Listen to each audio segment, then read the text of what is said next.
परभणी जिल्ह्यातल्या दुधगावमध्ये जलयुक्त शिवार योजना राबवल्यामुळे पावसाळा सुरू होण्यापूर्वीच गावाचा चेहरा मोहरा अगदी बदलून गेलाय। गेल्या 4 वर्षांच्या दुष्काळावर मात करण्यासाठी कृषी विभागाने जलयुक्त शिवारांतर्गत जुन्या बंधाऱ्याचं खोलीकरण आणि रुंदीकरणासह सरळीकरणाचं काम हाती घेतलंय।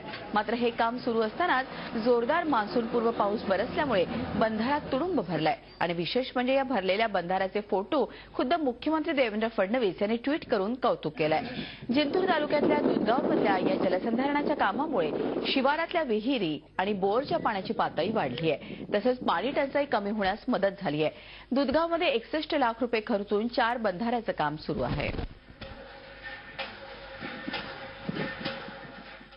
या गावामध्ये आम्ही 4 बंधारे घेतले होते जे खोलीकरणाचे, त्यापैकी 4ही बंधाऱ्यामध्ये आता साधारणपणे पाणी आलेले आहे।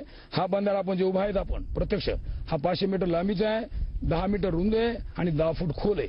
हा पूर्ण बंधारा भरलेला आहे। वॉटर सप्लाय करणारे विहीर असेल, गावातील जवळपास 400-500 बोर असतील, त्याची पाणीपातळी या ठिकाणी निश्चित वाढलेली आहे आणि या बंधाऱ्यामुळे आमच्या गावातील शेकडो हेक्टर जमीन ओलिताखाली येऊन आमच्या गावातील शेतकऱ्यांच्या जीवनात एक प्रकारचा आर्थिक स्थैर्य येण्यास या जलयुक्त शिवार योजनेमुळे अतिशय फायदा झाला आहे। या बंधाऱ्याचा असा फायदा झाला की आता आमच्या विहिरीला आणि बोरला की पाणी खूप वाढलेलं आहे। पाण्याची पातळी पहिल्या पावसातच मान्सून पूर्व पावसातच पाण्याची पातळी वाढलेली आहे, त्यामुळे खरंच या बंधाऱ्याचा फायदा हा सर्व शेतकऱ्यांना होईल।